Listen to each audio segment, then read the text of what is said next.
Hola chicos, ¿cómo están? Lamento que tengan que verme la cara hoy. Bueno, hoy o cuando sea que vean el video. Eh, les estoy dejando la clase teórica correspondiente a la segunda parte del tema de segundo principio de la termodinámica. Y bueno, para que tengan una idea y se mareen menos con el tema, que es bastante complicado a veces. Les dejo un mapa de lo que vamos a ver hoy. En este momento debería estar en pantalla. Fíjense que vamos a dividir la clase en 4 secciones. En la primera sección vamos a ver, vamos a deducir mejor la desigualdad de Clausius, a partir de la cual vamos a definir la función termodinámica entropía. En la segunda sección vamos a ver los balances de entropía en sistemas cerrados.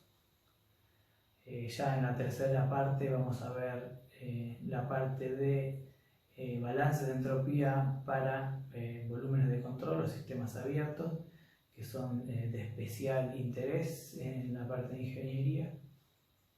Y por último, en la sección 4 vamos a ver cómo determinar, mejor dicho, cómo evaluar la propiedad termodinámica para sustancias por debajo de su punto crítico y la variación de entropía para gases ideales, ya sea sacando datos de tabla o haciendo alguna suposición que nos habilite algunas ecuaciones.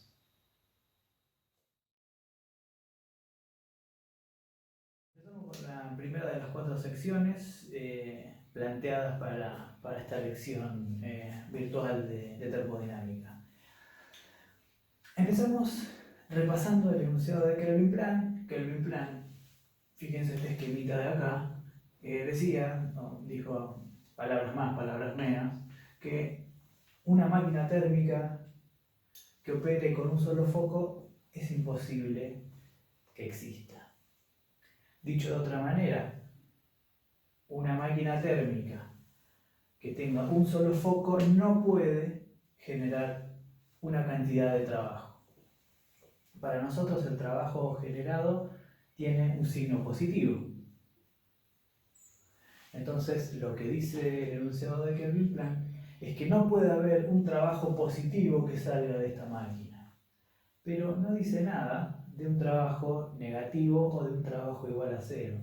Lo que nos lleva a poder escribir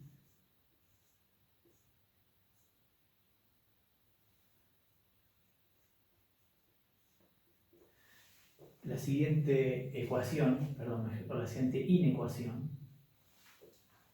que dice que el trabajo de una máquina monotérmica es menor o igual a cero. Esto no lo prohíbe el enunciado de Kelvin-Planck, lo único que prohíbe es que esta máquina genere un trabajo que para nosotros tiene signo positivo. ¿Sí? Esta, en líneas generales, es la ecuación, digamos, el enunciado, o la parte analítica del enunciado de Kelvin-Planck. Ahora bien, otra de las cosas que tenemos que tener en cuenta antes de empezar es la escala termodinámica de Kelvin, que si no recuerdan su derivación, pueden poner pausa a este video e ir un poquito para atrás y mirar mirad la forma que toma, que no es ni más ni menos que dice que la relación entre el calor y la temperatura absoluta de dos focos es igual cuando la máquina térmica es internamente reversible, ¿sí? Es decir, el Q del foco sobre el T de foco, sobre la temperatura del foco o fuente caliente en este caso tiene que ser igual a la relación de Q sobre T del foco o la fuente fría. ¿Sí? Esto, recuerden, es válido únicamente para una máquina térmica reversible. Bien, teniendo en cuenta esto que acabamos de repasar, ahora vamos a hacer la derivación de la función entropía, antes pasando por una desigualdad importantísima. Escuchen al perrito. Para hacer esa derivación vamos a mirar esta máquina térmica que yo les planteo acá y que van a tener seguramente también en la filmina que ahora mismo está apareciendo en su pantalla. Y si no, punto negativo para el editor. Pero fíjense, esta máquina térmica consta de un foco que provee una cantidad de calor, que yo lo llamé Q foco, temperatura del foco o la fuente o reservorio, son sinónimos, y el sistema que está formado por la línea punteada, dentro del cual hay una máquina térmica completamente reversible o internamente reversible que genera una cantidad diferencial de trabajo, una cantidad de trabajo diferencial W, y un sistema de una temperatura variable T que genera o produce una cantidad de trabajo W sub S, diferencial. Recuerden que los diferenciales con delta son diferenciales inexactos, que nos recuerda que son funciones que dependen del camino, es decir, no son funciones de estados, no son propiedad. Bien, y yo voy a plantear para el sistema este que está dentro de mi línea punteada azul, voy a hablar directamente de un trabajo que es el trabajo combinado, que es la suma del trabajo que me produce la máquina térmica más una suma del trabajo que me produce mi sistema, que en este caso el sistema puede ser un cilindro pistón, para tener un ejemplo bastante concreto.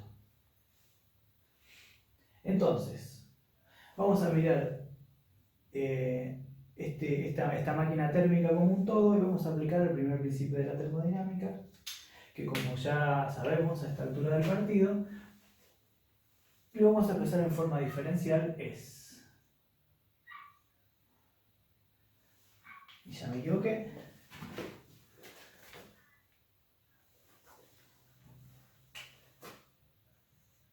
Es el diferencial del calor del foco menos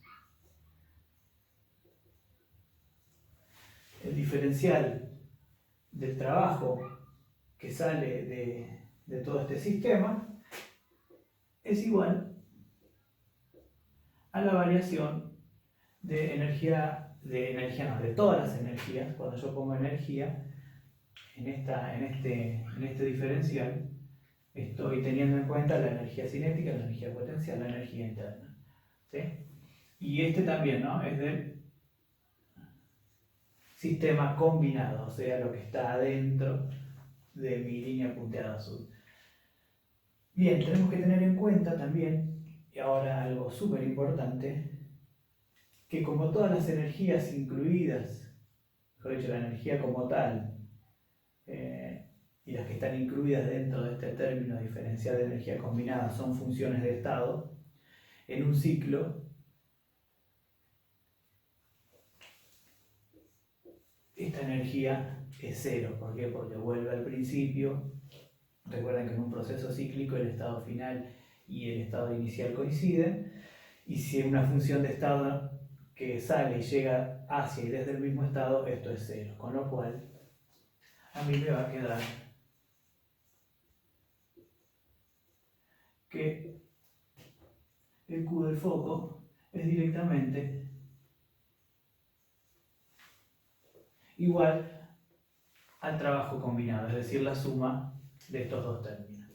Ahora bien, como yo tengo una máquina térmica dentro de mi sistema completamente reversible, le puedo aplicar la ecuación de la escala termodinámica de Kelvin. ¿Sí? Este es un motor hipotético, recuerden, con ciertas suposiciones. Máquina térmica completamente reversible y sistemas que entregan trabajo. Entonces puedo decir directamente que el Q del foco es diferencial Q sobre T, es decir, para nosotros diferencial Q sobre esta temperatura multiplicado por la temperatura del foco es igual al diferencial del trabajo combinado. Ahora bien, esto directamente, si nosotros quisiéramos resolverlo, lo que vamos a hacer, lo queremos resolver a través de un proceso cíclico, y esto va a ser entonces diferencial Q sobre T por T del foco, y directamente la integral del ciclo, la integral del trabajo, a mí me da un trabajo combinado. Ahora bien, recuerden que la definición que nosotros habíamos dado de fuente térmica o de foco térmico, la temperatura era constante. ¿Sí? O sea, una fuente o un foco térmico tenía la propiedad solamente de intercambiar calor con su entorno, con su medio, y además tenía la propiedad de mantener su temperatura constante. Con lo cual, temperatura del foco puede salir de la integral, y yo puedo decir que la temperatura del foco multiplicada por la integral evaluada en el ciclo de diferencial Q sobre T es igual al trabajo combinado. Ahora bien, fíjense que acá pasa algo muy curioso, que en realidad si nosotros miramos esta máquina térmica hipotética que planteamos, es exactamente la máquina que dice Kelvin Plan que no puede producir trabajo. Fíjense, si nosotros acá tenemos el foco, todo el sistema, y de acá no sale nada. Con lo cual esta máquina la podemos pensar como una máquina monoterma, y al ser una máquina monoterma, el trabajo obtenido tiene que ser menor o igual que 0. ¿Sí? O sea, esta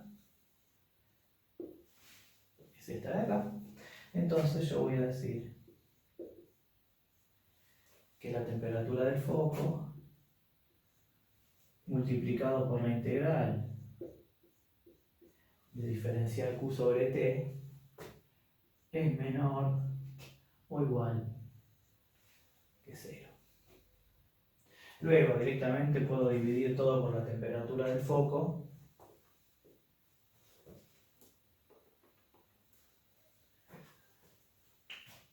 y puedo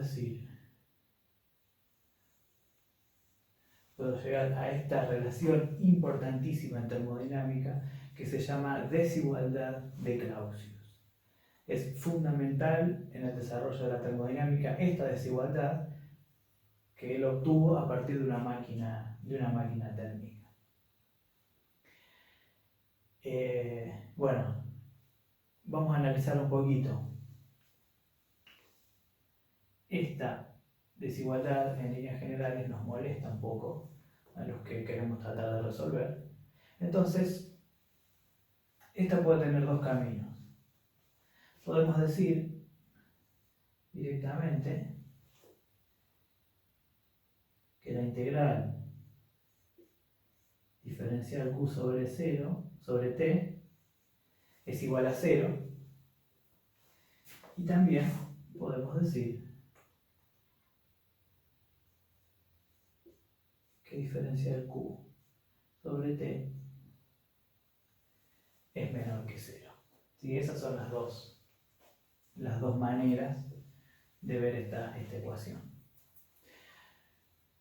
Cuando tenemos el caso de diferencial Q sobre T igual a 0, lo que estamos diciendo es que la máquina térmica es internamente reversible, o sea que no hay ninguna irreversibilidad, con lo cual la integral de esta relación tiene un valor nulo. Entonces vamos a decir que la integral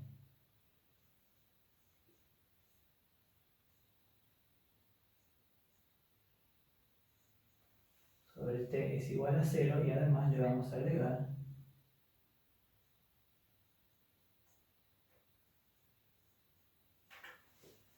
internamente reversible. Voy a borrar y voy a seguir arriba, así dejo la desigualdad de Clausius y repito lo que les decía, que la integral de diferencial q sobre t cuando el proceso es internamente reversible es igual a 0.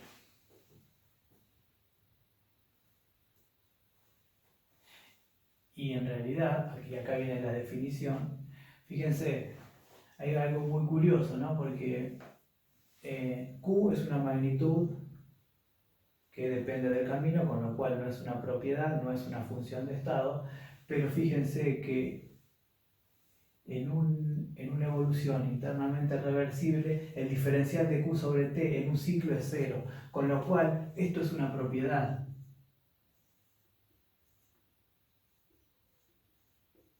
Es una propiedad, es una función de estado. Entonces Clausius se dio cuenta que había encontrado algo muy importante, había encontrado una nueva propiedad termodinámica.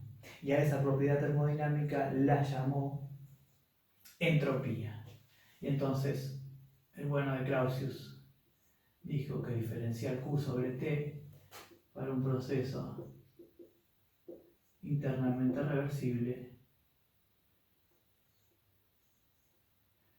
es equivalente al diferencial S, donde S es nuestra función termodinámica nueva llamada entropía. Por definición, así que esto se lo anotan bien grande y esta es la definición de entropía. Vale, esto tiene por supuesto su forma integrada y yo puedo evaluar la entropía entre un estado 1 y 2 como el diferencial Q sobre T, un proceso internamente reversible. Y si yo integro esto, la integral de un diferencial exacto me da un delta, es decir, S2 menos S1. Sí, hasta acá nosotros obtuvimos nuestra relación termodinámica a partir de un sistema cerrado, con lo cual esta definición es para sistemas cerrados. Bien, entonces hasta ahora teníamos las ecuaciones que yo acá nombré como 1 y como 2. En la ecuación 1 es la desigualdad no es una ecuación, sino una inecuación. La desigualdad de Clausius como en la ecuación 1 y como 2 marqué la definición de entropía.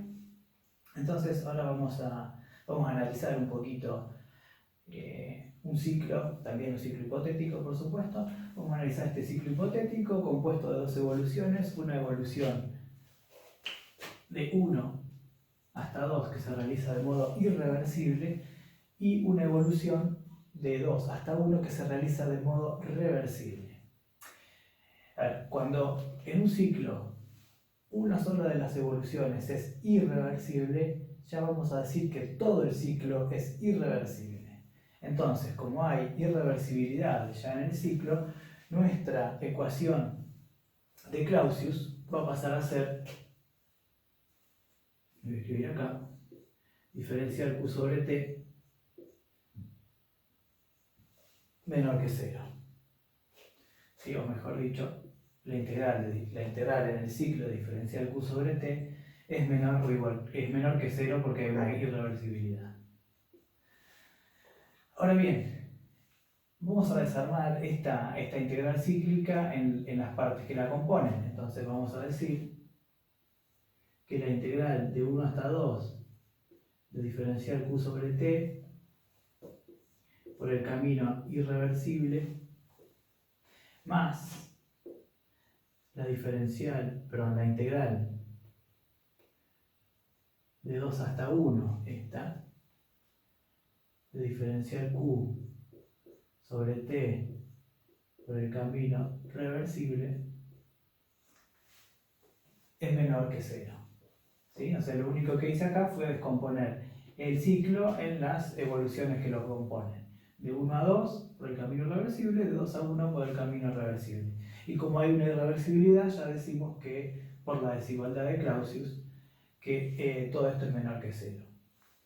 Ahora bien, este ya tiene su nombrecito, que sale de la ecuación 2, en un proceso reversible o internamente reversible, mejor dicho, para hablar con más propiedad. Entonces, directamente lo que vamos a escribir es que la integral de 1 hasta 2 de diferencial Q sobre T más esta diferencial de entropía, que ya directamente lo escribo de forma integral,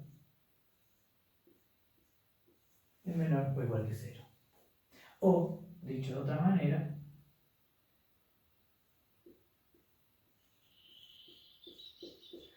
la integral de diferencial Q sobre T siempre es menor que la variación de entropía. Puedo hacer una generalización directamente y puedo decir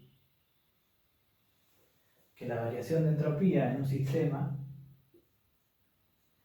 es siempre mayor o igual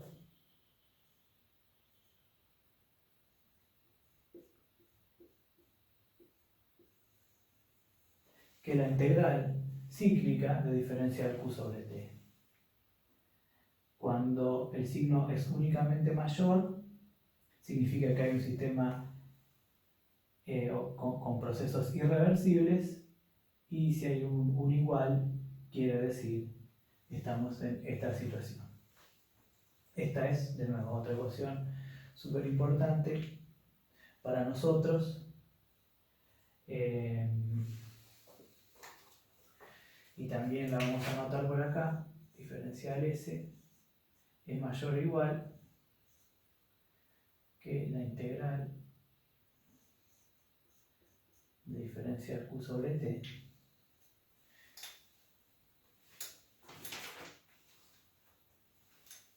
y para nosotros esta va a ser la ecuación número 3. Bien, ahora vamos a hacer una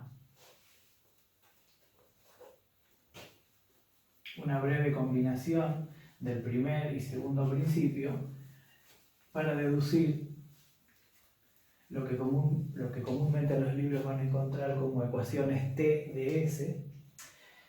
Las ecuaciones T de S combinan el primer y el segundo principio, por supuesto.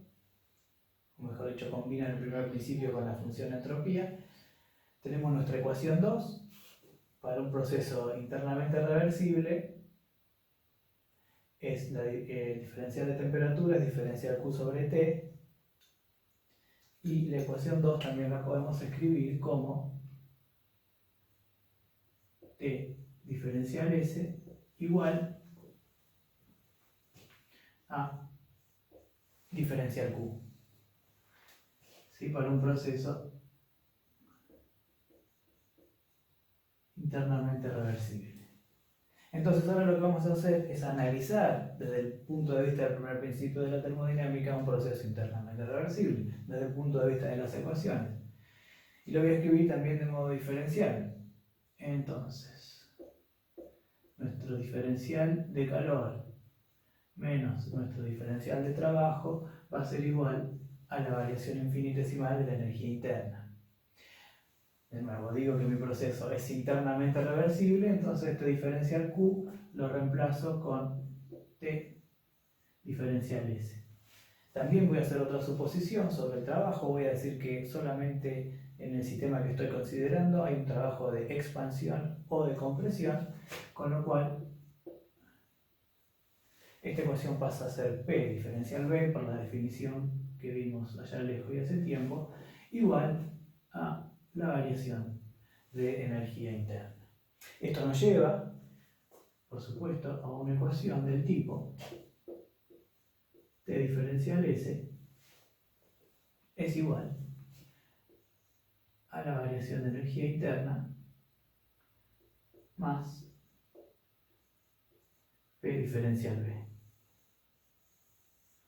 Si no me equivoqué en ningún pasaje de términos, la primera ecuación T diferencial S es diferencial U más P por diferencial B, y esta para nosotros va a ser la ecuación número 4.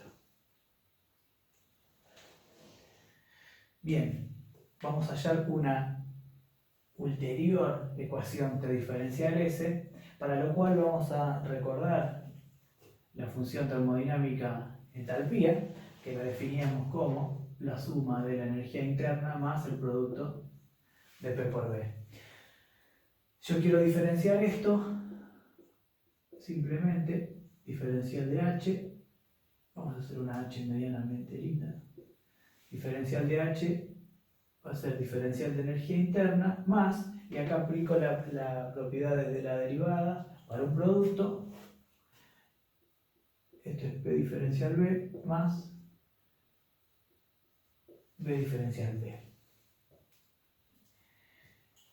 Entonces, voy a reagrupar de una manera tal que me permita hacer una próxima operación matemática. Voy a decir que diferencial U más P diferencial W, más P diferencial B, es igual a diferencial H menos B diferencial B. Ahora fíjense,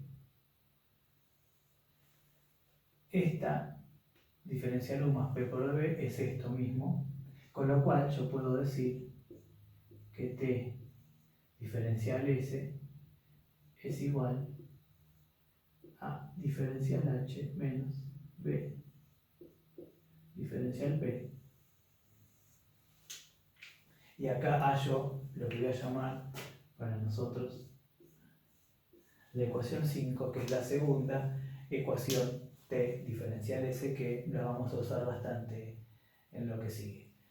Bien, hasta acá el final de la primera sección. Ya a partir de una máquina térmica y el enunciado de Kelvin-Planck deducimos la desigualdad de Clausius. A partir de la desigualdad de Clausius, en el caso límite de un sistema internamente reversible, sacamos la función entropía, que dijimos que era una función de estado, ¿sí? A pesar de que Q no es una función de estado, el cociente entre Q sobre T es una función de estado. Analizamos también un ciclo con una de sus evoluciones irreversibles y definimos nuestra ecuación 3. Y por último, a partir de la definición de entropía, lo que hicimos fue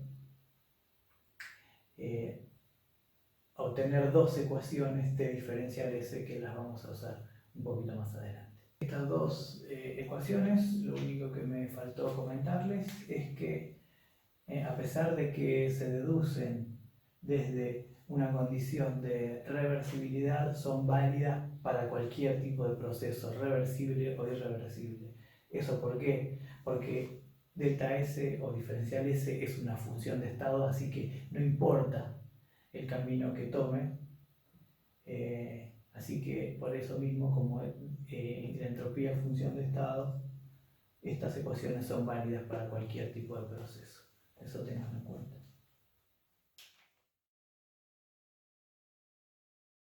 Arrancamos con la segunda parte mejor dicho, con la segunda sección de nuestra clase de hoy, que como les dije está relacionada con el balance de entropía en masas de control o sistemas cerrados. En la sección anterior cometí un pequeño error y cuando deducimos la ecuación 3, en realidad usé algo que no iba, que es esta integral, así que ustedes por favor bórrenla. Que la ecuación 3 quede que el diferencial de entropía es mayor o igual a el diferencial Q sobre T.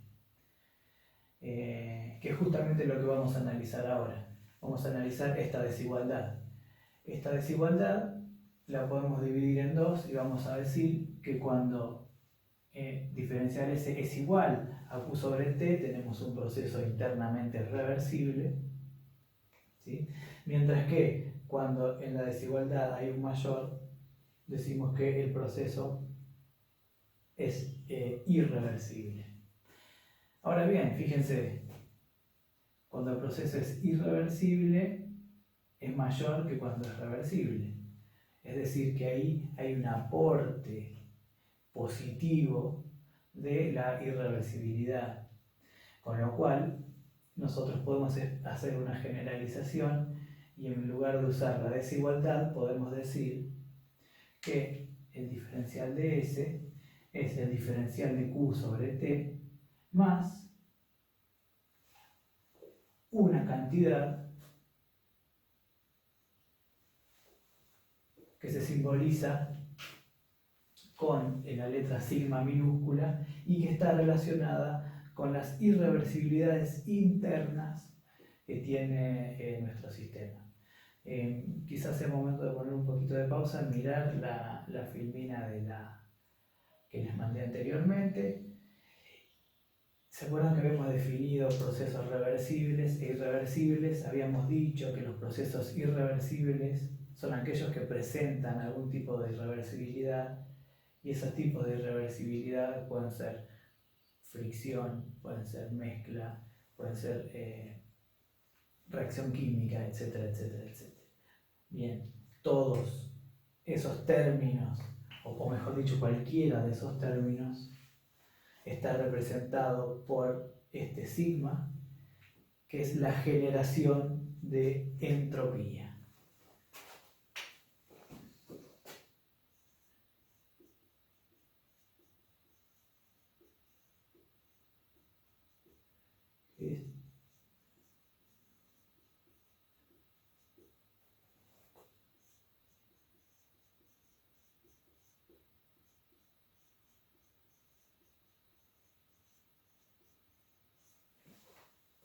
De nuevo, este término sigma minúscula es la generación de entropía y es el que cuantifica las irreversibilidades internas que tiene mi sistema.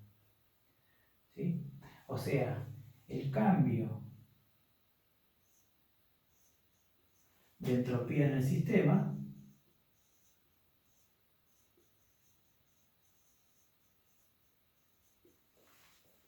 está relacionado con dos factores: las irreversibilidades internas que posean, cuantificados por este sigma, y este otro término, que es el intercambio de entropía asociada al calor.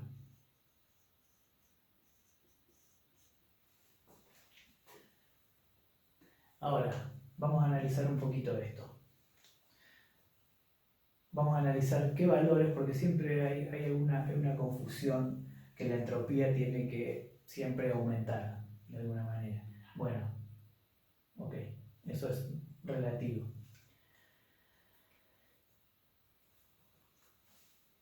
Este término de intercambio de entropía asociada al calor puede tomar tres valores. Puede tomar un valor cero.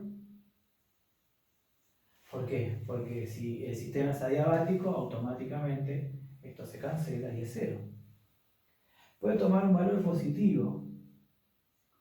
¿Por qué puede tomar un valor positivo? Porque nosotros tenemos un sistema de referencia en el cual a nosotros nos dice que el calor que entra a un sistema tiene un signo positivo y el calor que sale del sistema tiene un signo negativo.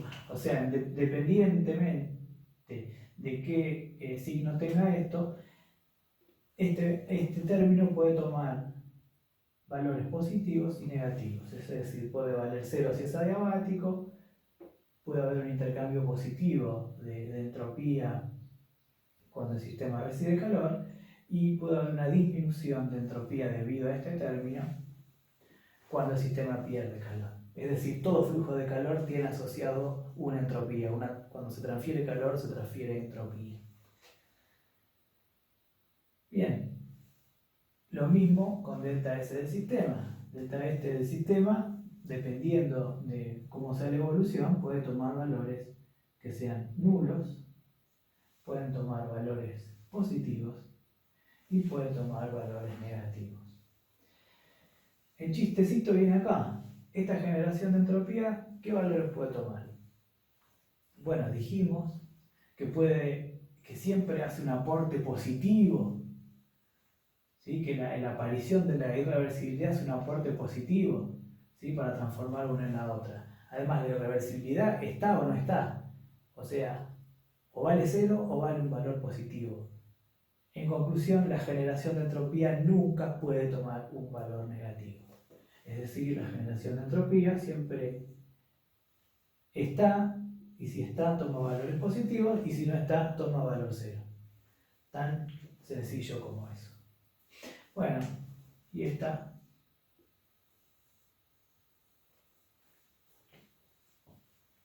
es la forma diferencial del balance de entropía para sistemas cerrados.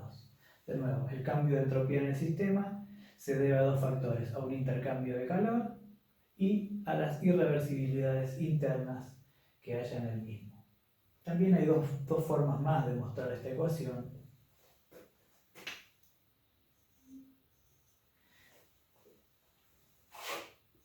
Una es un poco más general.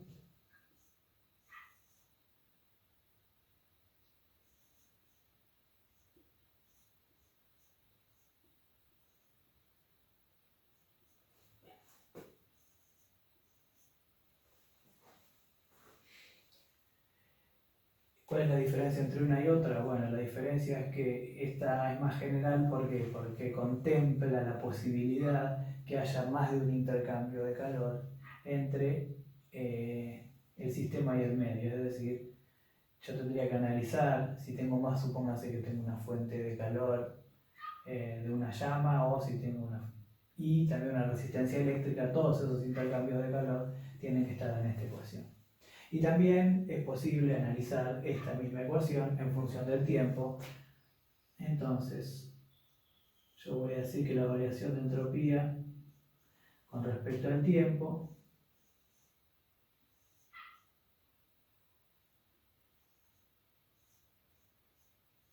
y fíjense que ya le pongo el puntito, lo cual me transforma esto, en vez de ser energía, esto es una potencia, más el diferencial inexacto de la generación de entropía, o también lo van a encontrar como producción de entropía. Con el puntito acá obviamente significa que es por unidad de tiempo.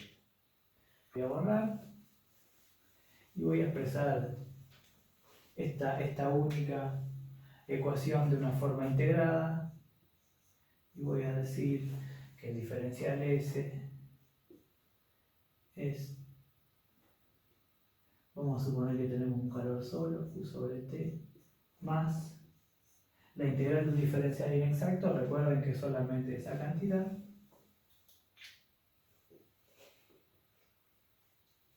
Y vamos a mirar ahora, vamos a recordar, y si no lo recuerdan les aconsejo que vuelvan para atrás. Vamos a analizar el ciclo de Carnot. ¿Sí? El ciclo de Carnot, yo voy a analizar solamente el ciclo de potencia de Carnot, pero para las máquinas frigoríficas o bombas de calor es exactamente lo mismo.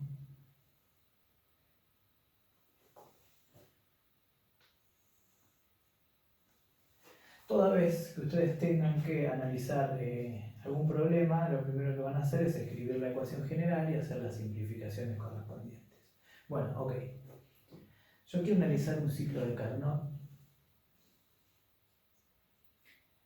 Y el ciclo de Carnot, ustedes recuerdan, por definición es un ciclo que tiene dos evoluciones isotérmicas, dos evoluciones adiabáticas y todas ellas internamente reversibles. ¿Sí?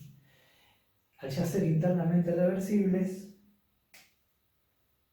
de esta ecuación, el término que puedo simplificar es este. ¿Sí? De nuevo, ciclo de Carnot es un ciclo ideal con 4 evoluciones internamente reversibles, es decir, este sigma para nosotros es 0 en todas las evoluciones del ciclo de Carnot. Entonces,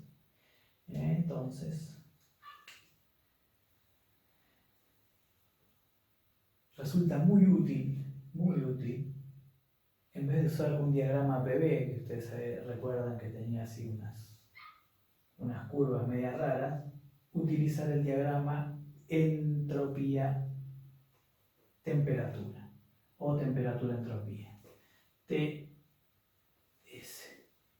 ¿Sí? Entonces,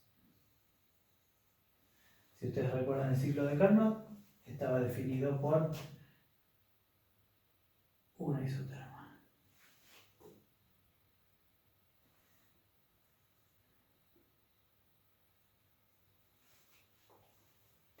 ¿Sí? Una isoterma, por supuesto, ¿no?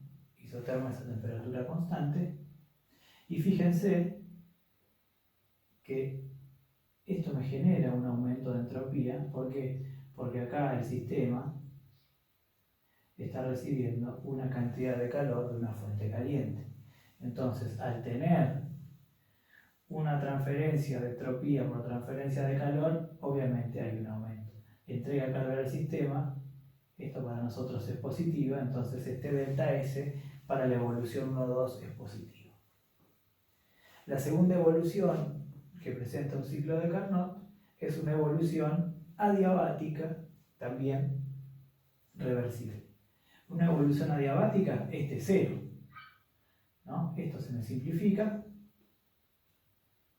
esto se hace cero, con lo cual delta S también es cero, ¿no? O sea, delta S es cero. No tengo nada, delta S es cero, o sea, S2 hasta S3 es una evolución internamente reversible y además es adiabática. Una evolución internamente reversible adiabática se produce con cambio de entropía cero, es decir, un proceso isoentrópico. ¿Sí? Los procesos que tienen variación de entropía cero se llaman procesos isoentrópicos. Y bueno, en este caso se da justamente, si ustedes ven la ecuación, se ve muy sencillo, porque la evolución es internamente reversible y además es adiabática. Entonces, S2 igual a S en 3. Bien, la tercera evolución en un ciclo de Carnot es una compresión a temperatura constante. Bueno, supongan que esto es una recta, ¿no? Y fíjense, esto vamos a borrar así ya no molesta. Y fíjense cómo es el valor de la entropía de 3 a 4. Recuerden que acá, en el ciclo de Carnot, hay una cesión de calor al foco frío. Entonces, si el calor está saliendo de mi sistema, este Q tiene Q negativo, con lo cual este delta S toma un valor también negativo. Por último,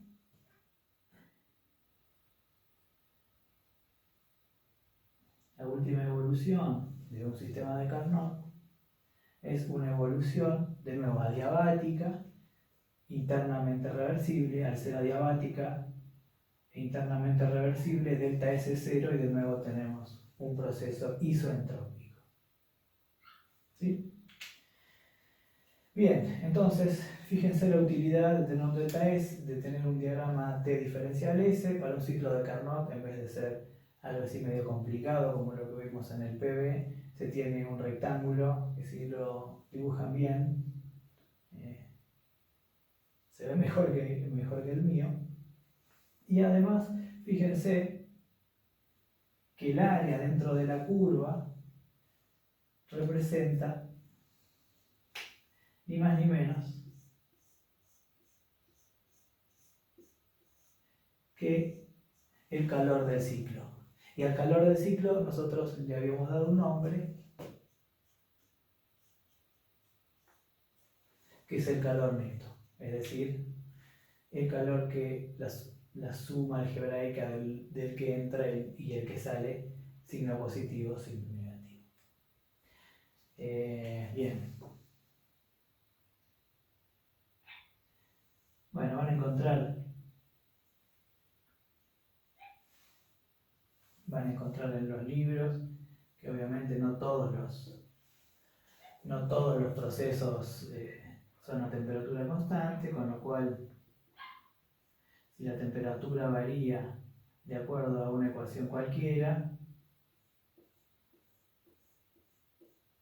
el área bajo la curva es el calor que se transfiere, o sea, Q siempre.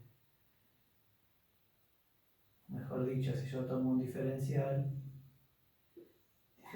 Q va a ser T diferencial de C y bueno, hay que tener que integrarlo para sacar el bueno, hasta acá la segunda parte de balance de entropía en masa de control. Voy a poner las ecuaciones también con un numerito, así ya les va quedando. A esta ecuación le vamos a poner, perdón que me crucé el nuevo,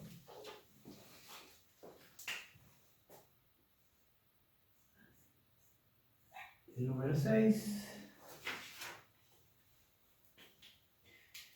y a la ecuación que yo les había borrado por acá,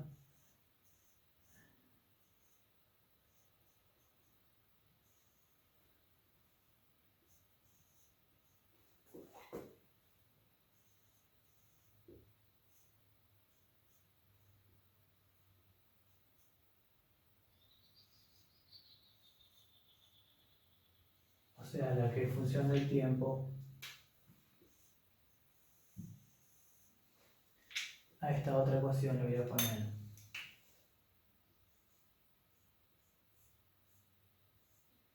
ecuación 7. Bueno, la que más en realidad, la que más vamos a usar es esta, o la forma integrada. De nuevo, recuerden que delta S, el diferencial S, es la variación de entropía del sistema. Diferencial Q sobre T es la transferencia de entropía entre el sistema y el medio por flujo de calor. Y sigma minúscula es el término que está relacionado y cuantifica las irreversibilidades que están adentro del sistema. Después tienen la ecuación temporal y por esta sección nada más. Continuamos con la sección siguiente, la tercera, que tiene que ver con los balances de entropía en volúmenes de control. Esta parte es sumamente importante porque vamos a analizar los balances de entropía, vale la redundancia, en sistemas que son de importancia en el uso de la ingeniería. Léase toberas, difusores, turbinas, intercambiadores de calor, bombas y compresores. Con lo cual, la mayoría de los problemas que ustedes encuentran en la guía de estudios van a tener que ver con un análisis de los que les voy a mostrar ahora, así que bien, especial importancia en todas las realidades, pero en este y en el que viene. Bien, entonces lo que vamos a hacer ahora es plantear una ecuación del balance de entropía para el volumen de control, para lo cual vamos a partir de nuestra ecuación anterior, que era la ecuación 7, que nos daba el balance de entropía para una masa de control. ¿Y cuál es la diferencia entre uno y otro? Bueno, que obviamente hay un caudal o hay un intercambio de materia entre el sistema y el medio, con lo cual a esta ecuación, que es la de masa de control, le tenemos que agregar los intercambios de entropía por las corrientes de materia que entran y salen del sistema. Con lo cual, esto es bastante sencillo, ya hicimos algo parecido cuando vimos los balances de energía en volúmenes de control, y lo único que requiere es la sumatoria de los caudales másicos que entran, cada uno multiplicado por su valor de entropía, menos el balance de los caudales másicos de las corrientes de salida, cada uno por su entropía. Entonces ahí tenemos la ecuación completa del balance de entropía en volúmenes de control. Recuerden que el sumatorio, o el símbolo de sumatorio o sumatoria está relacionado a que pueden existir más de una corriente que entren entrando y saliendo del sistema, con lo cual ese sumatorio es lo que representa todas las corrientes claramente.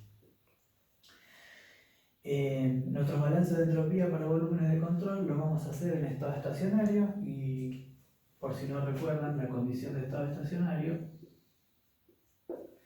es que todo el caudal másico que entra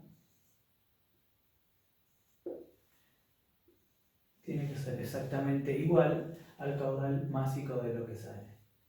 Cuando tenemos esta condición de estado estacionario, repito, las propiedades dentro del volumen de control se mantienen constantes en el tiempo. Entonces, para nosotros, esto, con la condición de estado estacionario, es cero. Con lo cual, bueno, vamos a reescribir. Voy a escribir directamente aquí abajo esta ecuación 0 por la condición de estado estacionario es la sumatoria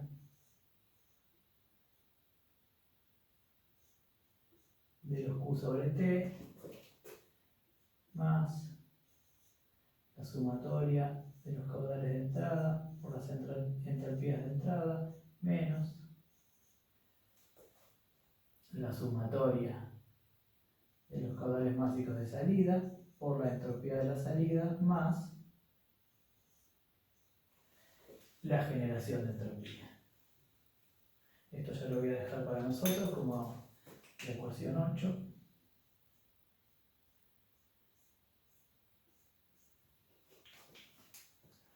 Bien, ¿y cuál es la diferencia con la anterior? Bien, no mucha en realidad, porque esta sigue siendo la transferencia de entropía relacionada a los flujos de calor que entran y que salen. Recuerden que este valor, dependiendo del signo del calor con respecto a nuestro sistema, puede ser positivo, puede ser negativo, e incluso si nuestro sistema es adiabático, podemos decir que es cero. El valor sigma está relacionado de nuevo con las irreversibilidades internas, por ejemplo, la fricción, como ya lo dijimos, que toma valores solamente positivos y cero cuando no hay irreversibilidades internas. Luego tenemos un intercambio de entropía que está relacionado con el flujo de materia que entra y sale de nuestro volumen de control. Vamos a ver ahora cada caso en particular, así que directamente voy a borrar esta ecuación y voy a usar la que escribimos acá abajo como ecuación 8. El primer caso que vamos a tratar es el caso de una turbina.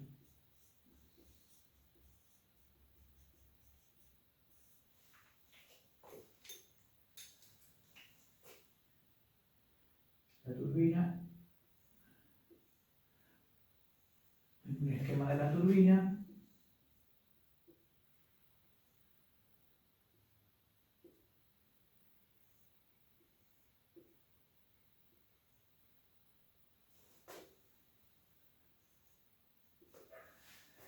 Se genera una cantidad de trabajo mecánico, WT, a costa de una corriente que entra en el estado 1 y sale en el estado 2. Y acá voy a aprovechar la ocasión para introducir un nuevo diagrama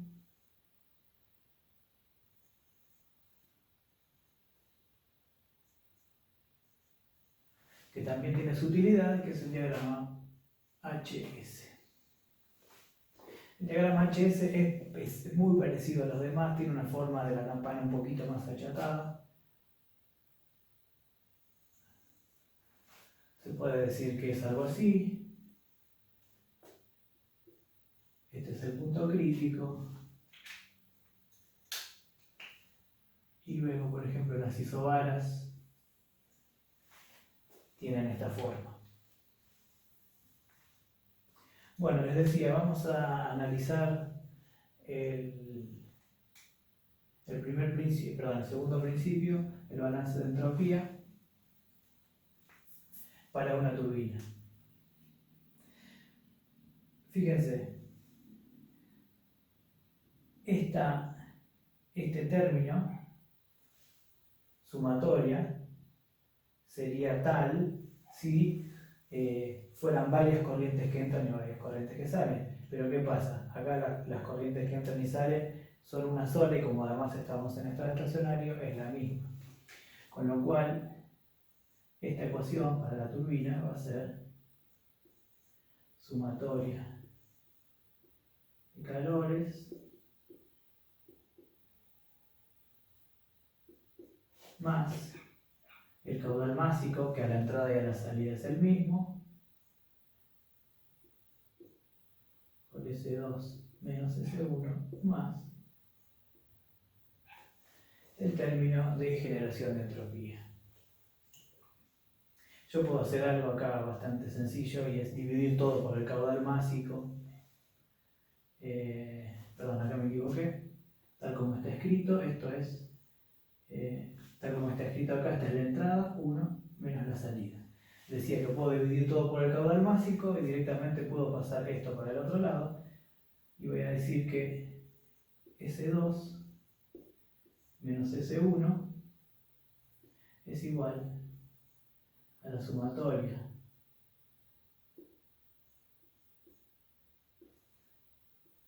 esta sumatoria ya directamente, en realidad esta debería tener el puntito y esta debería tener el puntito porque son por unidad de tiempo, ya sin el puntito, más sigma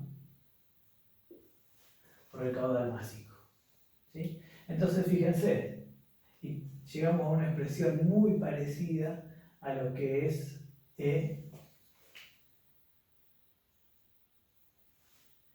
sistema cerrado. Fíjense, la variación de entropía tiene una contribución de los calores y tiene una contribución de las irreversibilidades internas. Vamos a hacer un caso hipotético. Esa forma más o menos tiene la campana, es un poquito más achatada que la que ya conocían, como les dije. Entonces vamos a decir que nuestro punto 1 está acá. Por supuesto que esta campana se analiza como las demás, mezcla de líquido-vapor, líquido comprimido, vapor saturado, y las líneas de la campana son los equilibrios de saturación. Entonces, fíjense una cosa, si yo no tengo, si esto es 0, y si además tampoco hay ningún calor, o sea, si no hay irreversibilidades internas, y si tampoco hay intercambio de calor entre la turbina y el medio, lo que tenemos es que S1 es igual a S2. ¿Sí? Se los voy a dibujar acá. Esto debería ser una recta, ¿no? Porque no hay cambio de entropía.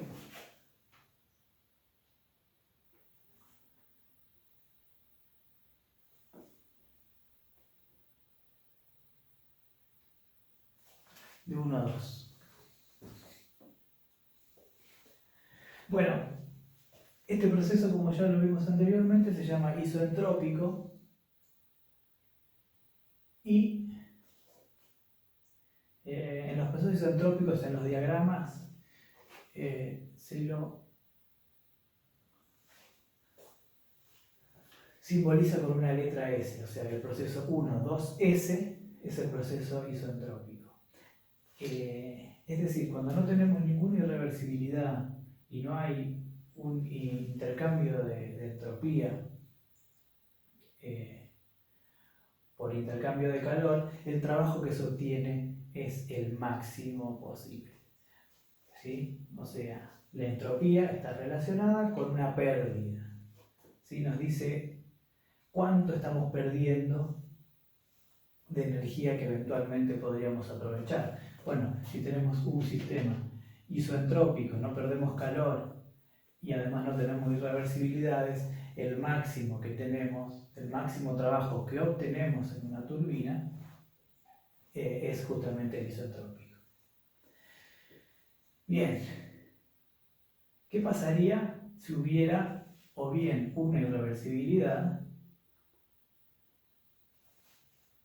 Si hubiera una irreversibilidad por intercambio de calor o una irreversibilidad del tipo interno, ya S2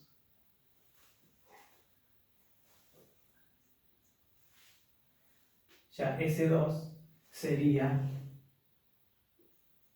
mayor que S1, ¿no? Ya no sería 0. O sea, si uno de estos dos términos aparece, ya S2 sería el término más S1, con lo cual S2 es mayor que S1. Bien, y esto dibujado en un diagrama, perdonen que me cruce.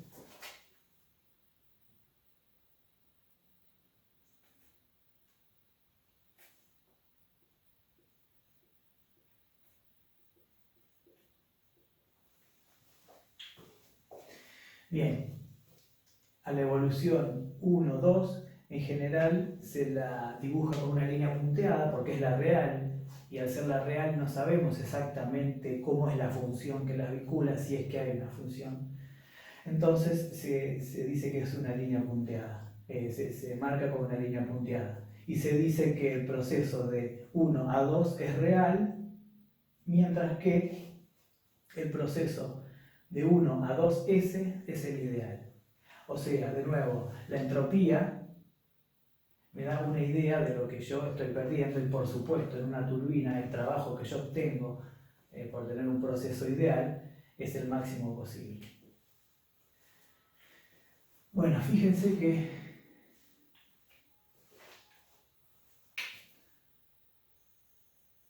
esto nos lleva a la entropía 1, perdón, a la entropía 2S,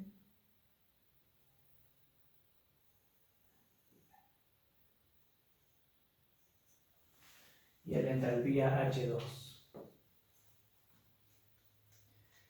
Acá les recomiendo que revisen las ecuaciones que vimos de la turbina y cuando ustedes vean en la guía anterior van a ver que para una turbina diabática el trabajo que puede obtenerse es H1 menos H2. Y fíjense lo que les decía. H1 y H2 para un proceso real es menor que H2, H1 para un proceso ideal. Eso nos habilita, en realidad, a escribir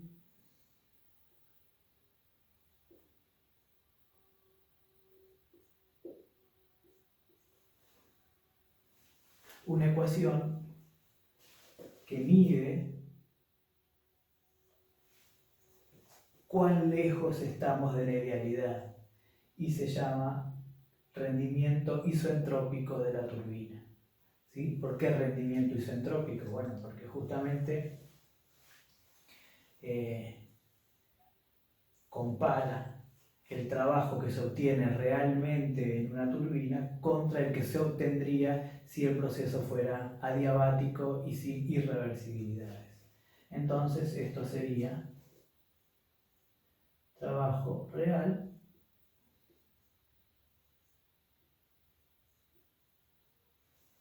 sobre trabajo ideal. ¿Sí? Y como nosotros habíamos deducido esta ecuación para la guía anterior, vamos a decir que el rendimiento isentrópico de la turbina es H1 menos H2 sobre H1 menos H2S.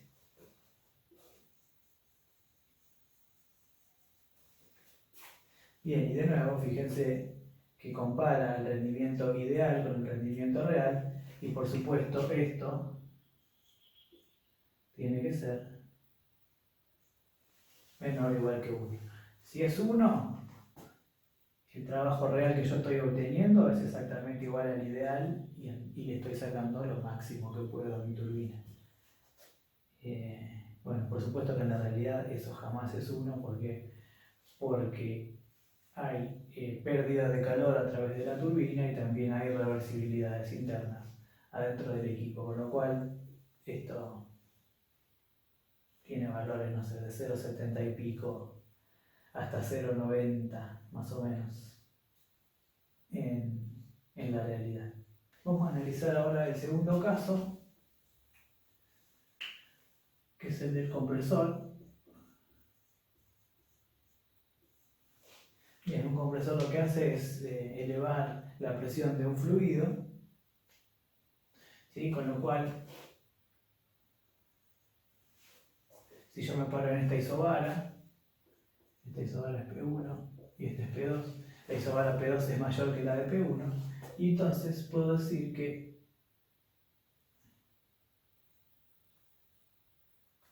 hay una evolución de este tipo, y ya vamos a ver por qué. Y de nuevo, el análisis es muy parecido al de la turbina. Vamos a decir que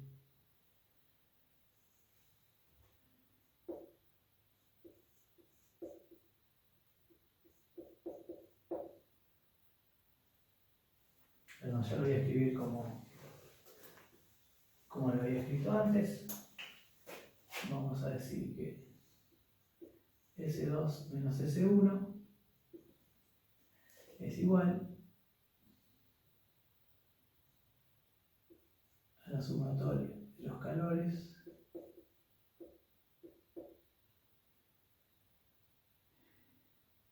más la generación de entropía dividido el caudal másico. Bien, y el análisis es exactamente el mismo. El análisis es si no hay irreversibilidades internas y si además tampoco hay transferencia de entropía por la consecuencia de calor, S1 es igual a S2, es decir, estamos en S1 es igual a S2S. Tenemos un proceso ideal, un proceso isentrópico, que es el que les marqué acá. 1 y 2S. Ahora bien, ¿qué pasa si aparece una irreversibilidad interna o un intercambio de calor con el medio? Bueno, pasa lo mismo que pasaba anteriormente. S2 es mayor que S1, ¿no? Al aparecer uno de estos dos, paso S1 por acá y bueno, S2 es la suma de S1 más el término que haya. Si están los dos, son los dos. Entonces, S2 siempre es mayor que S1.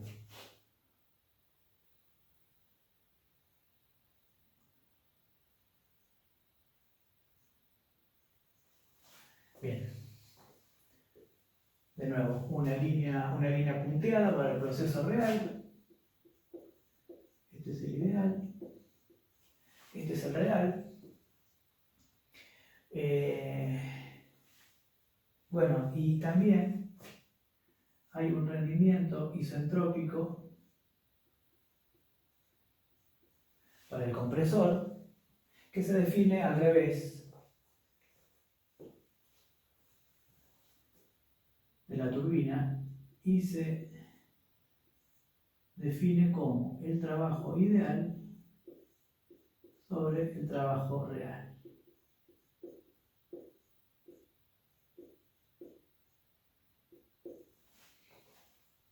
Bien, entonces acá les pido que de nuevo vuelvan a la parte de la guía 4, donde buscamos cuáles son los trabajos o el trabajo de un compresor. Bueno, y se van a dar cuenta que es muy parecido al de la turbina.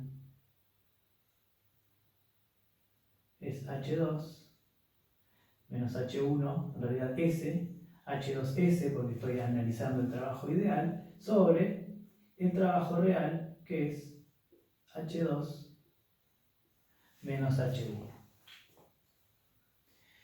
Bien, ¿y por qué el trabajo real es mayor? Fíjense que en un compresor el trabajo lo consume el sistema, ¿sí? Y la consecuencia que tiene en ese consumo, si hay una irreversibilidad, es que yo tenga que consumir más.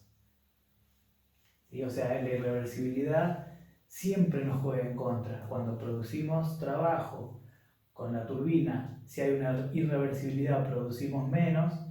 Y si el sistema consume un trabajo y hay una irreversibilidad, se consume más. Siempre la irreversibilidad va en contra de lo que queremos hacer. Bien, voy a aprovechar el mismo gráfico para trabajar sobre la bomba, ¿no? Compresor y bomba nosotros lo habíamos agrupado. La bomba también es un dispositivo que aumenta la presión de fluidos, pero fluidos en estado líquido. Entonces, para la bomba,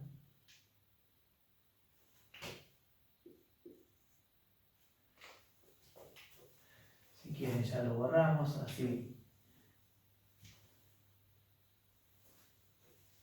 no hay confusión. Pero a la bomba le cabe exactamente el mismo análisis.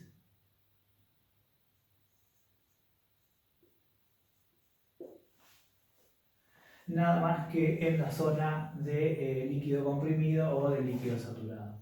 Si yo tengo la entrada a mi bomba en un punto 1 y la salida en un punto 2, bueno, fíjense que en realidad 2S, fíjense que esta evolución es la isoentrópica, que quiere decir que S1 es igual a S2S, no hay reversibilidades. En cambio, si aparece en el sistema una irreversibilidad, yo lo tengo que analizar como que S2 es mayor que S1, por lo mismo que vimos anteriormente, con lo cual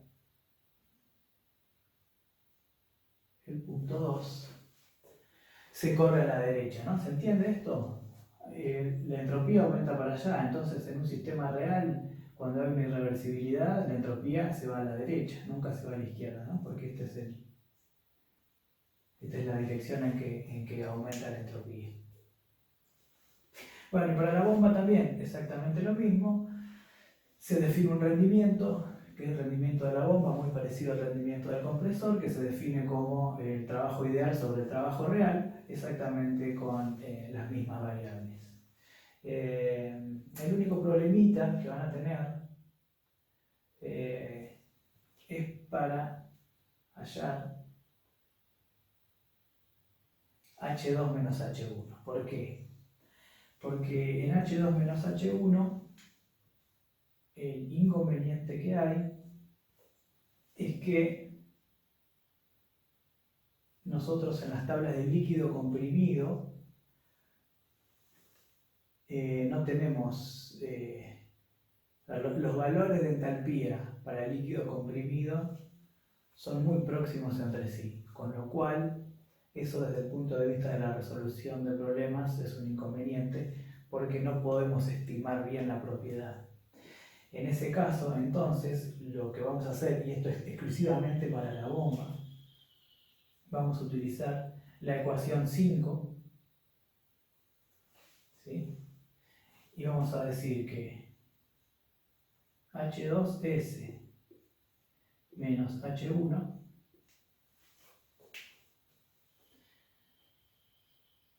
si es ideal, habíamos dicho que delta S es 0, ¿sí? Con lo cual delta H es B diferencial P. ¿Y por qué ya lo pongo integrado? Porque yo puedo suponer que en la zona de líquido comprimido el volumen específico del fluido es constante, con lo cual en una evolución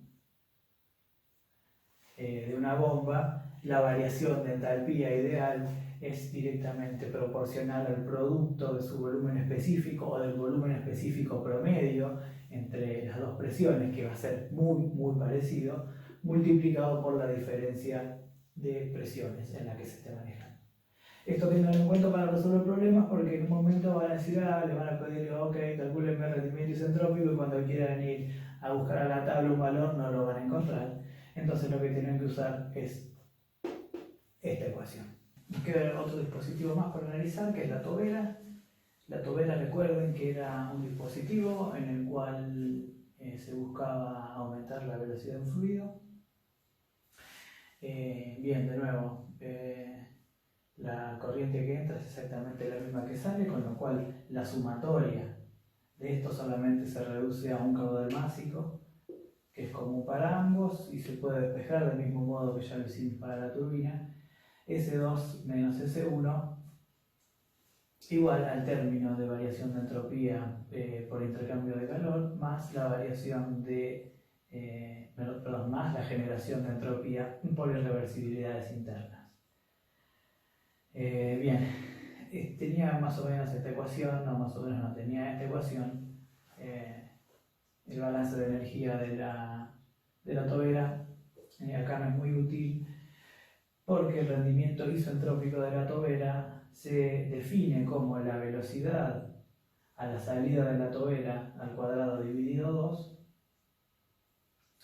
dividido a su vez por la velocidad al cuadrado sobre 2 del proceso reversible. ¿Sí? O sea, de 1 a 2S hay un proceso reversible, o sea, isoentrópico, que nos da una velocidad determinada, ¿sí? Y de 1 a 2 es un proceso real, obviamente no isentrópico, sino con aumento de entropía, porque S2 ya es mayor a S1 por alguno de estos dos factores. Y suena lógico, ¿no? Porque si hay, supónganse, una fricción, esa fricción hace que se pierda energía, y la energía que se obtiene de un proceso ideal es obviamente mayor que la energía en forma de velocidad que se obtendría con un proceso real. ¿Sí? Bueno, ese es el diagrama también HS. En realidad yo lo dibujé para un gas, como ven, porque no dibujé la campana. Pero bueno, conceptualmente ese es el gráfico.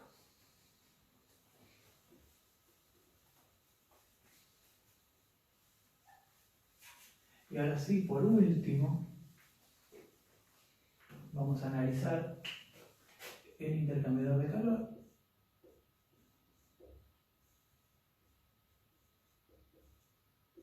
Yo voy a analizar uno de ellos nada más y de modo bastante simple. Vamos a suponer que hay una corriente M1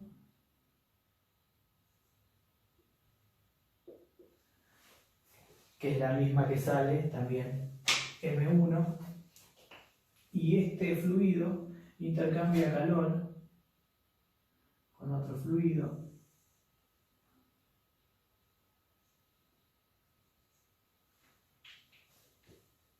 este le voy a poner estado 1, este le voy a poner estado 2. Para que no se confunda y para que no se crea que son continuación uno del otro, este le voy a poner estado A y a este estado B. Recuerda que son dos fluidos que no se ponen en contacto. Y esto tiene un caudal másico M sub A y M sub A. Bueno, entonces empezamos a escribir nuestra ecuación de balance de entropía. La ecuación de balance de entropía nos dice que 0 es igual a la sumatoria de calores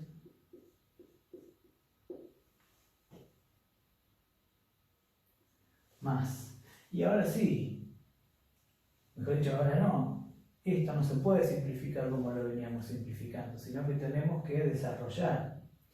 Entonces, ¿quiénes son los de la entrada? Bueno, los de la entrada son, la sumatoria de entrada es M1 por S1 más la otra entrada es MA. MA por SA. Continúa abajo. Menos. ¿Quiénes son los de salida? Bueno, los de salida son el estado 2, que tiene caudal másico M1, M1 por S2 más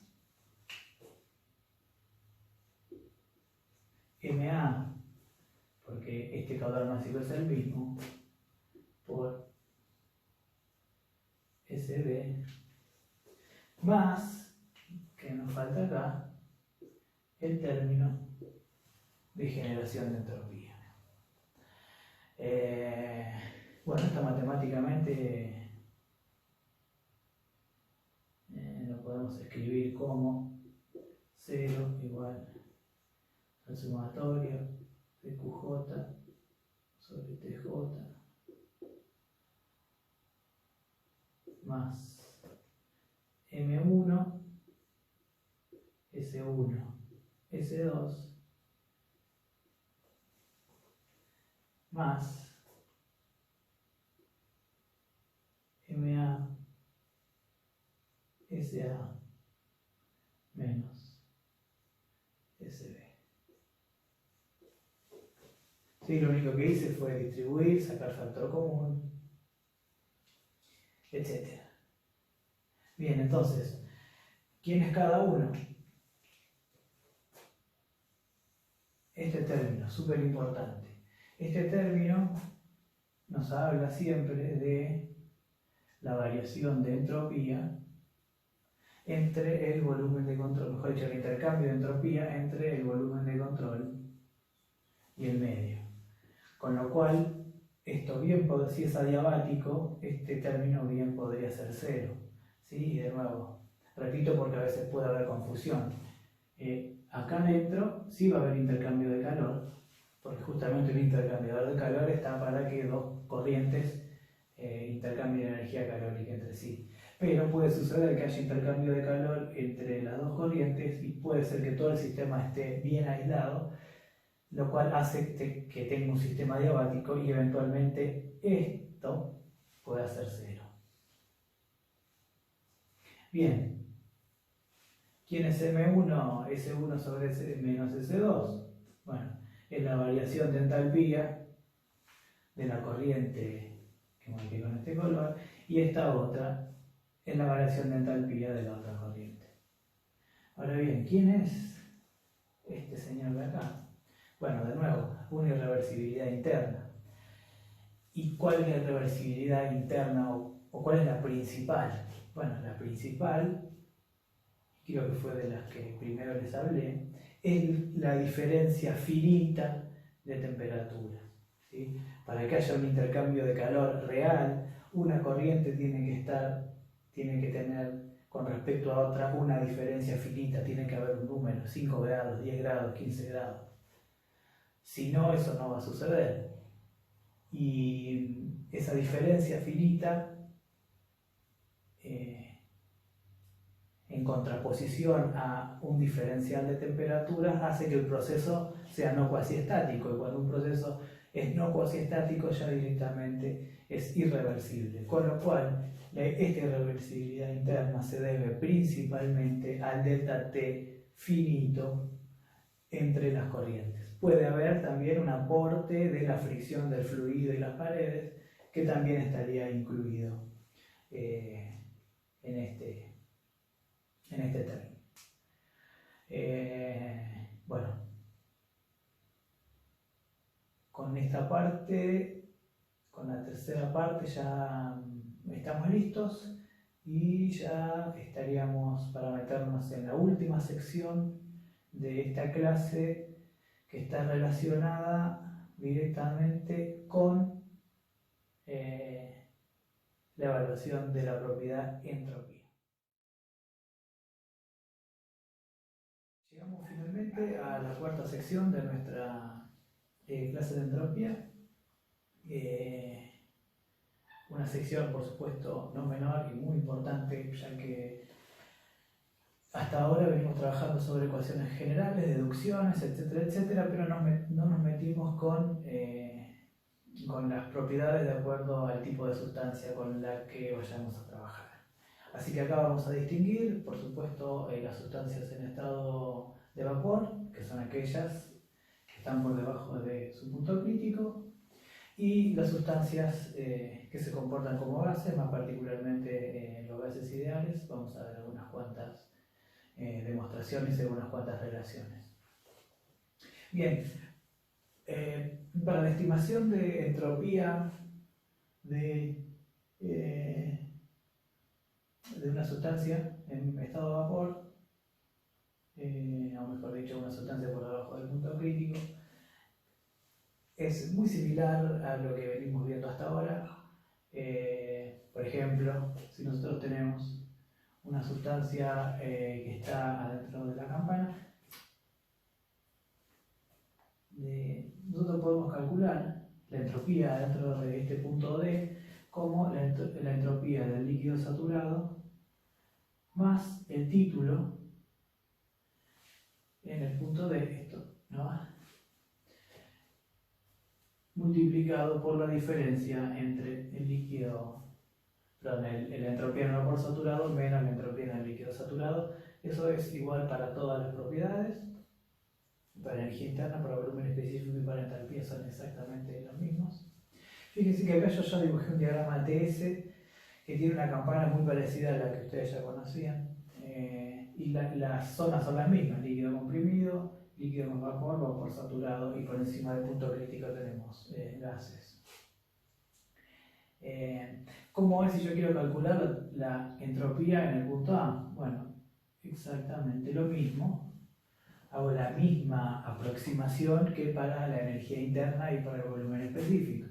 Voy a decir que la entalpía en el punto A, que está a una determinada presión y temperatura, es aproximadamente igual a la entropía del líquido saturado a la misma temperatura. O sea, la aproximación de la temperatura constante. Bien, ¿qué pasa si yo quiero calcular los puntos B y C? Los puntos B y C ya sabemos quiénes son. Son estados de líquido saturado y vapor saturado, título 0, título 1, para los cuales ya hay tablas, las tablas de saturación, ya saben usarlas muy bien, así que no me voy a detener mucho más en eso. ¿Y qué pasaría si hubiera que calcular la entropía en el punto B? Exactamente lo mismo que antes. Como está en zona de vapor sobrecalentado, tenemos que tener las dos variables independientes para entrar a la tabla y mirar el valor de la entropía. Hasta aquí no hay absolutamente nada más nuevo para ustedes, solamente tienen que empezar a mirar en la tabla ahora la casillita que dice entropía, que hasta ahora no le estábamos dando bolilla.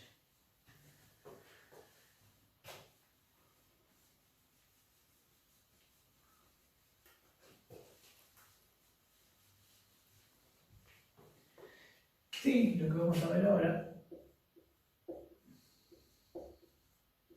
son los gases.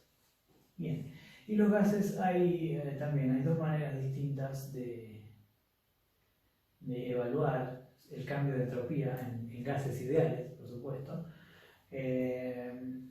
Una es mediante tablas y otra es mediante un cálculo haciendo que los calores específicos sean constantes, o sea, suponiendo que los calores específicos sean constantes.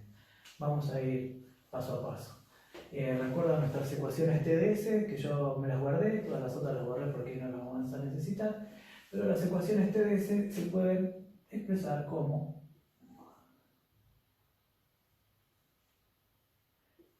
diferencial de entropía es igual a energía interna sobre T más P sobre T diferencial B. Esta es la 4, ¿no?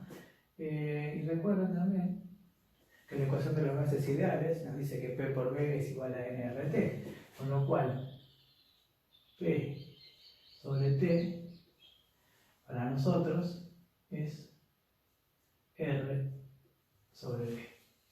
Entonces esto lo puedo escribir de la siguiente manera. Y además otra cosa. Nosotros sabemos que la energía interna de un gas ideal es función únicamente de la temperatura, con lo cual podemos escribir este diferencial de energía interna como el Cv en función de la temperatura multiplicado por su diferencial T. Entonces, reescribo esta ecuación, que recuerden que esta viene de la ecuación TdS, de la ecuación número 4, y entonces vamos a escribir Cv en función de la temperatura, diferencial T sobre T, más, y a P sobre T lo voy a escribir como R sobre B, entonces R diferencial B sobre B. Ok. Eso por un lado. Bien, por el otro lado, yo tengo mi ecuación, la ecuación 5 de T diferencial S, y voy a hacer algo muy parecido y voy a decir que diferencial S es diferencial H sobre T menos B diferencial P también sobre T. No, porque T lo paso para el otro lado. Y de nuevo acá lo mismo. Yo voy a decir que B sobre T es R sobre P. Y además, yo sé que en los gases ideales la función de entalpía es únicamente función de la temperatura y que puedo escribir la entalpía como el calor específico a presión constante por diferencial T. Ahora bien,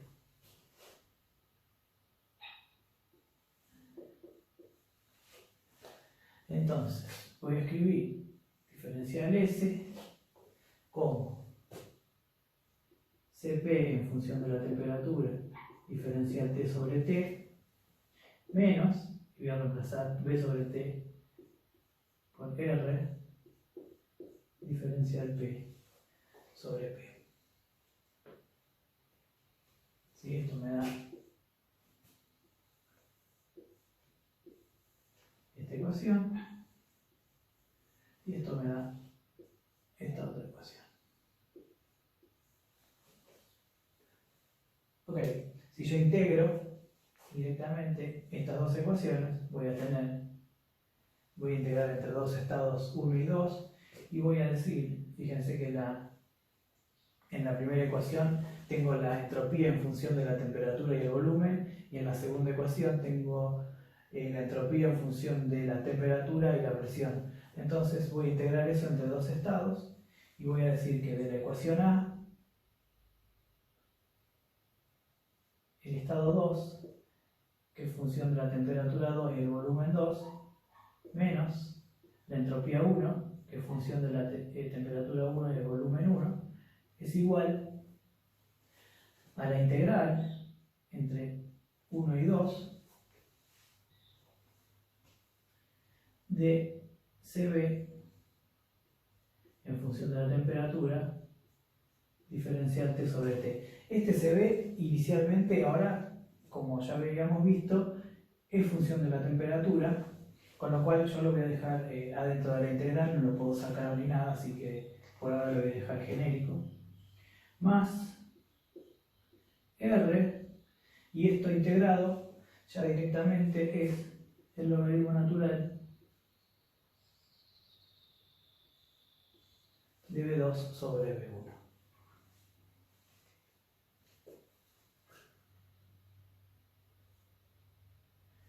Esta ecuación, voy a poner ecuación 9 y voy a integrar esta ecuación que yo llamé B y voy a decir que S2 en función T2 P2 menos S1, que es función de T1 y presión 1, es igual a la integral de Cp diferencial T sobre T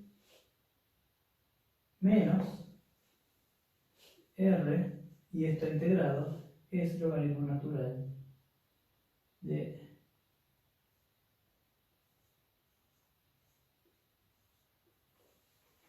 P2 sobre P1.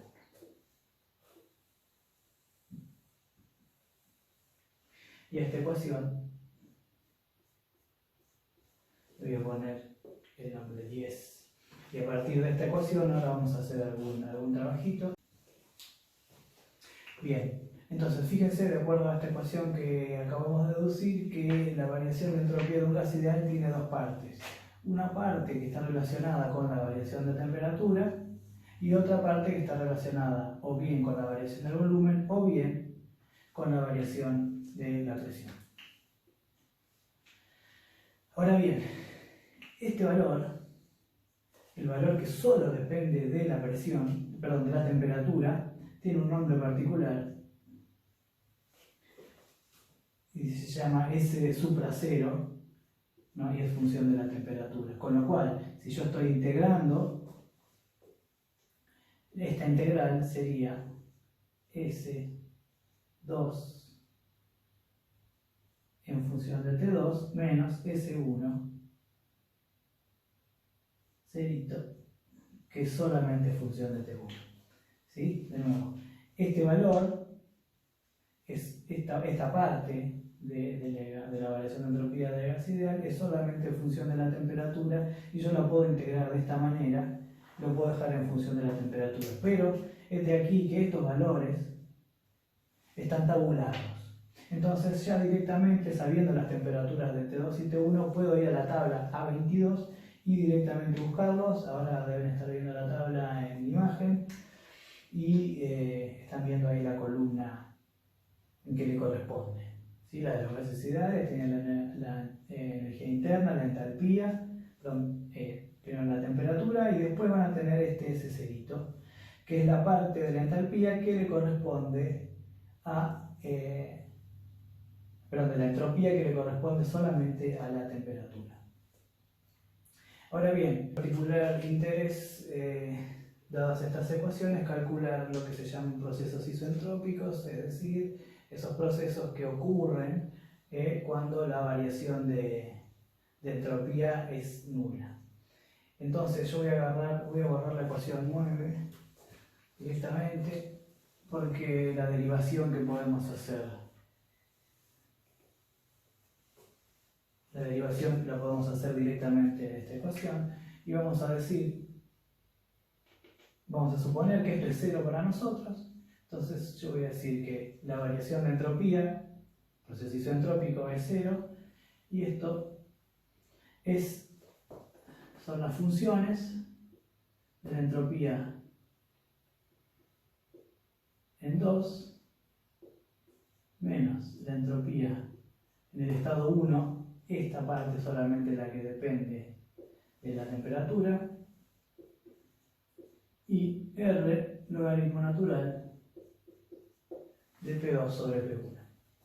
Ahora bien, bueno, voy a trabajarlo matemáticamente un poquito a esto y voy a decir que S cerito T2 menos S cerito T1 es igual a R por el logaritmo natural de P2 sobre P1. Despejo R, perdón, paso R para este lado y digo que S como función de T2 sobre R menos S como función de T1 sobre R es igual al logaritmo natural de P2 sobre P1.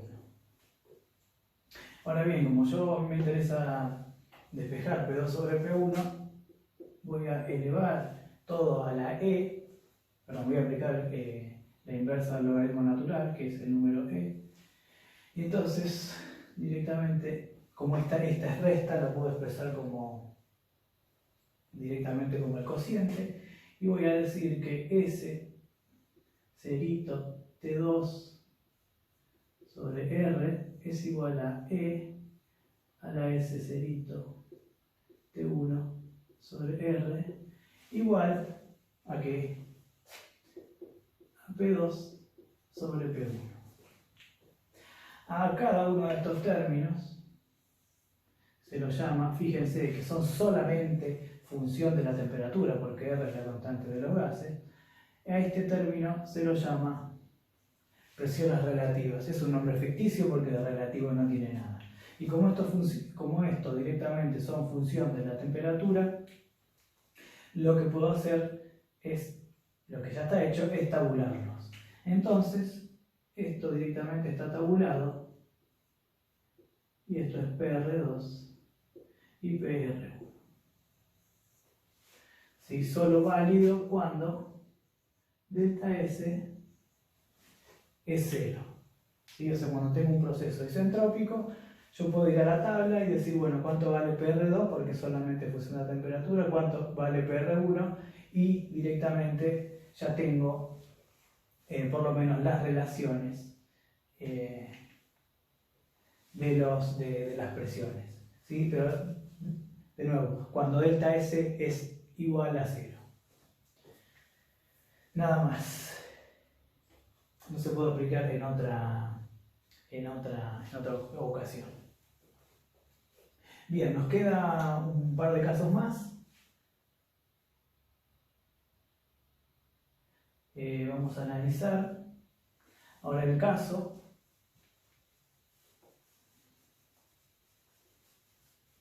todo lo anterior fue, sacamos datos de tablas, de lo más preciso, lo más exacto. Ahora podemos hacer una aproximación, que es la aproximación del CP constante. Lo que yo hago para esta ecuación es válida para la ecuación 9 que ya borré.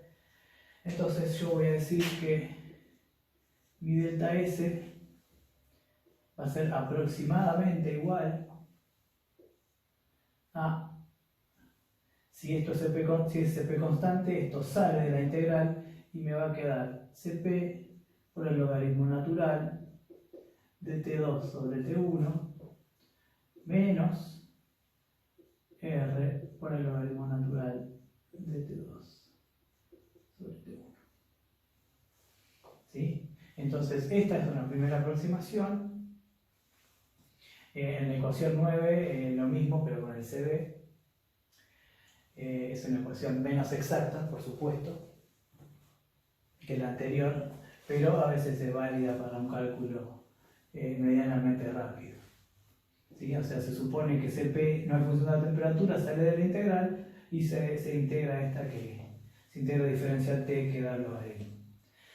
Ahora bien, a partir de esta ecuación también estaría bueno, de hecho lo vamos a hacer, analizar el proceso de cuando delta S es 0. ¿Ok?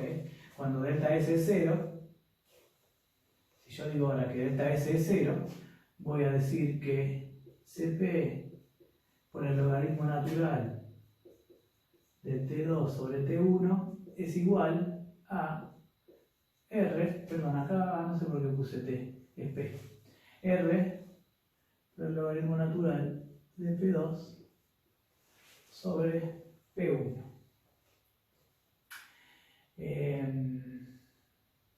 Bien, probablemente ustedes recuerden que hay una hay una ecuación que se las di como tarea en algún momento, que es Cp igual a K por R sobre K-1. ¿Sí? Entonces directamente lo que voy a hacer en esta ecuación es decir, mi Cp entonces es K por R sobre K-1, logaritmo natural de T2 sobre T1 igual a R por el logaritmo natural de P2 sobre P1. Por supuesto que R y R se pueden simplificar y esto lo puedo expresar como logaritmo natural de T2 sobre T1, sí, son los perros de mi vecino, perdón, igual a K-1 sobre K por el logaritmo natural de P2 sobre P1. Bien, entonces lo que me queda acá es aplicar sacar el logaritmo. Entonces cuando aplico esto me va a quedar logaritmo natural, perdón, me va a quedar T2 sobre T1 igual a P2 sobre P1 a la K-1 sobre K. Si yo hiciera el mismo procedimiento con la ecuación que borré, la ecuación 9, llegaría a una expresión del tipo que T2 sobre T1 igual a B1 sobre B2 a la K-1. Esta ya la voy a borrar porque no me sirve para nada.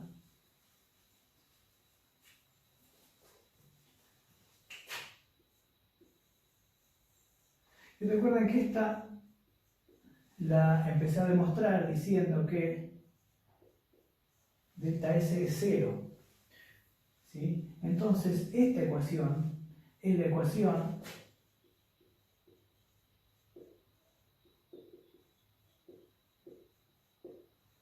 de los gases ideales, porque apliqué el modelo de gas ideal.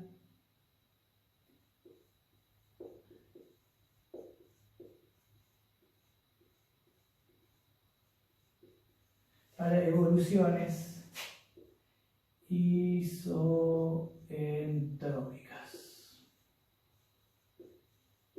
Es el único caso en el que se puede aplicar. Fíjense, gases ideales para evoluciones isoentrópicas. ¿Sí? Y si ustedes la miran detenidamente les puede parecer familiar. ¿Por qué? Porque cuando nosotros dedujimos las ecuaciones de las politrópicas, fíjense que quedaba exactamente igual nada más que con n. ¿Sí? Entonces, de acá, vale decir que K es un valor particular de n. ¿Se acuerdan cuando decíamos que n era igual a 0? Nuestra evolución era isobárica. Cuando cuando n es igual a 1, en un gas ideal la evolución es isotérmica. Cuando n es infinito, nuestra evolución es isocórica. Y ahora, cuando n vale k, nuestra evolución es isoentrópica.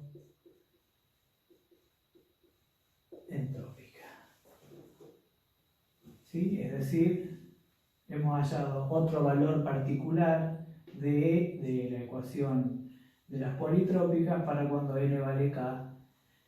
Y en las ecuaciones de las isentrópicas, les recuerdo que K era la relación entre el Cp y el Cv de una sustancia. Bueno chicos, con esto terminamos la clase de hoy. Vamos a hacer una breve recapitulación. Dedujimos en la primera parte la ecuación, perdón, la desigualdad de Clausius, a partir de la cual determinamos la función entropía.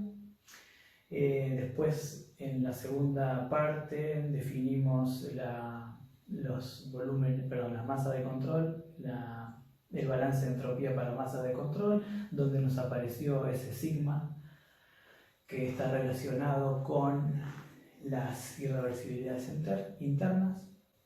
En la tercera parte analizamos los balances de entropía y de energía para volúmenes de control en turbinas, toberas, compresores, etc.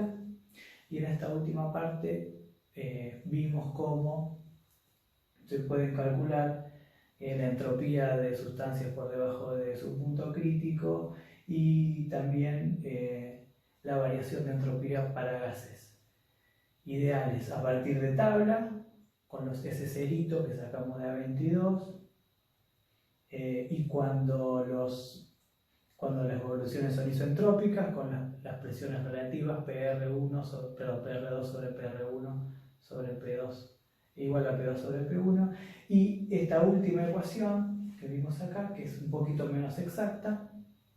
¿Por qué? Porque presupone que Cp y Cv no son funciones de la temperatura, con lo cual llegábamos a esta ecuación. Y por último definimos que para un proceso isoentrópico de gases ideales teníamos unas relaciones en las que el valor K dedujimos que era un valor especial de N, que es el coeficiente de las politrópicas. Espero que les haya sido útil esta clase. Bueno, les toca a ustedes ahora trabajar sobre las cuestiones teóricas y sobre los problemas que les mando.